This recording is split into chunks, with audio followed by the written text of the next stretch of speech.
Professor شریف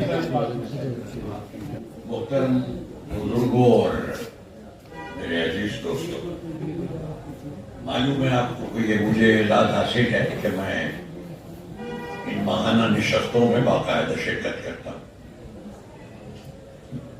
آج کی اس نشست کی جو دوسری کیفیت ہے، ہم تو یہیں تیزی سے لوگ جمع ہو جاتے تھے اور ایک دوسرے سے کچھ کہہ لیتے تھے اور سن لیتے تھے، لیکن آج کی یہ نشست یہ تو بین الاقوامی ہے۔ اس میں ایک مہمان ہمارے پاکستان سے تشریف لائے تھے اور ایک مہمان ہمارے بھوپال سے تشریف لائے ہیں، ایک صاحب اتفاق سے یہاں آ گئے دیوبند سے، اور ایک بزرگ ہمارے گیا سے یہاں آئے۔ تو یہ تو بالکل ایک امتیازی شان کی نشست تھی۔ ہمارے پاکستانی مہمان چلے گئے، ظاہر ہے وہ تھوڑے سے عرصے کے لیے آئے ہوں گے اور مصروفیتوں بھی ہوں، لیکن انہوں نے جو کچھ یہاں ہمارے سامنے پیش کیا وہ مجھے کہنے دیجیے، اس میں کوئی حرج کی بات نہیں ہے، ایمانداری کی بات تو کہنی چاہیے۔ وہ مزاج اور کیفیت میں مختلف ہے، اور وہ یعنی وہ جو ایک فرق تھا وہ فرق حسنہ تھا، اس کی ہمیں تعریف کرنی چاہیے، اس کی ہمیں تعریف کرنی چاہیے۔ اور بہرحال میں تو اپنی طرف سے بھی اور اکیڈمی کی طرف سے تو ہمارے سیکریٹری صاحب شکریہ ادا کریں گے آپ سب حضرات کا، ان مہمانوں کا بھی، لیکن میں صمیم قلب سے اپنے ان مہمانوں کا شکریہ ادا کرتا ہوں، اور مجھے معلوم ہے کہ آپ حضرات مجھے اس کی اجازت دیں گے کہ میں آپ حضرات کی طرف سے بھی ان سب حضرات سے شکریہ ادا کرتا ہوں، بالکل، اور یہ امید کروں اور آپ بھی دعا کریں کہ اس طرح سے باہر کے مہمان بھی ہماری نشستوں میں شامل ہوتے رہیں آئندہ بھی۔ ایک 3-4 مہینے سے میں قصہ حضرات کو سنانا چاہتا تھا، لیکن ہمیشہ یہی محسوس ہوا کہ وقت بہت ہو گیا، بہت وقت ہو گیا، اور وہ مختصر سے قصہ تو میں ٹال دیتا تھا، وقت تو آج بھی بہت ہو گیا، لیکن 3-4 مہینے سے جو بات کہنی چاہتا ہوں وہ کہہ نہیں پا رہا، تو اب وہ کچھ تکلیف ہے، سمجھ رہے ہیں؟ تو میں آپ کو ایک قصہ سنانا چاہتا ہوں۔ آپ نے بھی ایک افسانچہ نام سے ایک تحریر آپ حضرات کے سامنے پیش کی، یہاں اور نسلی تحریریں بھی پیش کی گئیں، اور زیادہ تر تو الحمدللہ حکومت رہی یہاں شعراء حضرات کی، تو میں ایک قصہ سنانا چاہتا ہوں۔ وہ قصہ بناوٹی نہیں ہے، ظاہر ہے جو آپ نے پڑھا رئیس صاحب نے یا ہمارے دوسرے احباب نے پڑھا وہ انہوں نے کریٹ کیا، وہ ان کی تو تخلیق ہے، جو میں سنانا چاہ رہا ہوں آپ کو وہ تخلیق نہیں ہے، وہ ایک واقعہ ہے۔ جو دلی میں رہتے ہیں وہ جانتے ہیں کہ یہاں ایک گلی ہے، اس کا نام ہے گلی مسجد تحفر خان۔ آپ تو لال کنویں سے کھائی باولی کی طرف جائیں تو یہ راستے میں پڑتی ہے، الٹے ہاتھ پراش خانے سے آگے نہیں بات جی ہاں پراش خانے کے بعد تو وہاں ایک مسجد ہے، اندر جا کے اس کے نکڑ پر بھی ایک مسجد ہے، اور وہی مسجد ہے تحفر خان کی کہلاتی ہے۔ میں عمدن یہ اس لیے بھی سنا رہا ہوں کہ ہمارے جو احباب اس طرح کی کہانیاں لکھتے ہیں قصے بیان کرتے ہیں، افسانے بتاتے ہیں، وہ اگر کسی تاریخی واقعے کو بتائیں تو وہ اس سے پتہ چلے گا. یعنی ہم اپنی قرون وسطیٰ کی خاص طور پر جو تاریخ ہے اور جو تہذیب تھی ہماری اس کو ہم بتائیں. تو اس ایک مسجد ہے بالکل نکڑ، وہ فرسٹ فلور پر ہے اور نیچے دکانیں اس کی. اس گلی کے اندر چلے جائیں تو ایک اور بڑی مسجد ہے، اس میں حوض بہت بھی ہے، بڑی مسجد ہے. وہاں ایک قبر ہے اور وہ صاحب قبر کا نام ہے مولانا یعقوب بمبانی. یہ بمبام جرگاہ ہے، ملتان سے قندھار جاتے ہوئے راستے میں ایک شہر ہوتا ہے. بمبان معروف ہے، وہاں کے بڑے علماء تھے. بہرحال وہاں وہ دفن ہے. وہ شاہجہاں کے زمانے میں دلی آئے تھے. شاہجہاں نے انہوں نے اپنا مدرسہ کھولا تھا جسے دارالبقاء کہتے تھے. وہ یعنی جو وہاں پڑھے لکھے گا اسے وہ مرے گا نہیں کہ کبھی. تعلیم یہ حیثیت تھی آپ کے یہاں. تو اس میں وہ استاد تھے. شاہجہاں کا انتقال ہو گیا، ان کے صاحبزادے اورنگزیب. اورنگزیب کو پتہ چلا کہ بہت صاحب علم آدمی ہیں. تو انہوں نے کہا مولانا دیکھیے آج بھی ہوتا ہے، ایک حکومت آتی ہے، پرائم منسٹر بدلتا ہے تو سارے وزیر بدل جاتے ہیں، بیشتر تو بدل ہی جاتے ہیں. تو یہ اس زمانے میں ہوتا تھا، ایک بادشاہ آیا، دوسرا آیا، جتنے گزر آئے سب چلے گئے اور نہیں جاتے وہ نکال کے مار ڈالتے تھے. خدا کا شکر ہے کو مارتا نہیں. تو اورنگزیب نے ان سے کہا کہ میں آپ کو ایک ذمہ داری دینا چاہتا ہوں، اور وہ ذمہ داری یہ ہے کہ آپ اساکر کے فوج کے قاضی. میں آپ کو بتاتا ہوں، اپنی فوج کا قاضی بنا رہا ہوں آپ کو. وہ ذمہ داری بھی آپ اٹھائیں اور آپ میرے وکیل بھی ہیں. آپ جانتے ہیں آج بھی ہم حکومت کے خلاف بہت سارے مقدمے آتے ہیں، سپریم کورٹ میں آتے ہیں. حکومت ہارتی ہے، حکومت جیتتی ہے. یہ سسٹم پہلے بھی تھا. بادشاہ کے خلاف مقدمے ہوتے تھے. ہمارے یہاں عدالتیں تھیں، قاضی صاحب ہوتے تھے، قاضی القضات ہوتے تھے، ایک ہائی کورٹ ہے، ایک سپریم کورٹ ہے. یہ سب ہوتا تھا.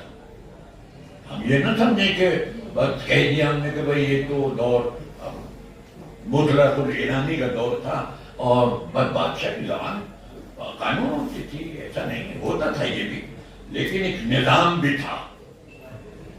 تو یہ ان کے بعد دو عہدے تھے. ایک تو فوج کے قاضی تھے اور ایک بادشاہ کو ریپرزینٹ کرتے تھے عدالتوں میں دوسری جگہوں پر. اس کے وکیل بھی تھے، عدالت میں بیٹھے ہوئے تھے. ماں باپ آئے، بوڑھے لوگ تھے. ماں بڑے صاحب اپنی بیگم کو لے آئے اور انہوں نے کہا قاضی صاحب ایک شکایت لے کر آئے. بتائیے. جناب ہمارے دو لڑکے ہیں، وہ فوج میں تھے، پتہ نہیں کیوں بادشاہ نے انہیں نکال دیا. ہم تو بھوکے مر رہے ہیں، وہ دونوں بھی بھوکے مر رہے ہیں گھر پر. اور کام آتا نہیں انہیں تو صرف تلوار چلانی آتی تھی. کیا کریں ہم، کیا کریں. تو 2-4-5 مہینے ہو گئے ان کو تنخواہ نہیں ملی. ہم چاہتے ہیں آپ ہماری تنخواہ ہمارے بچوں کو دے ریلیز کریں ہماری تنخواہ.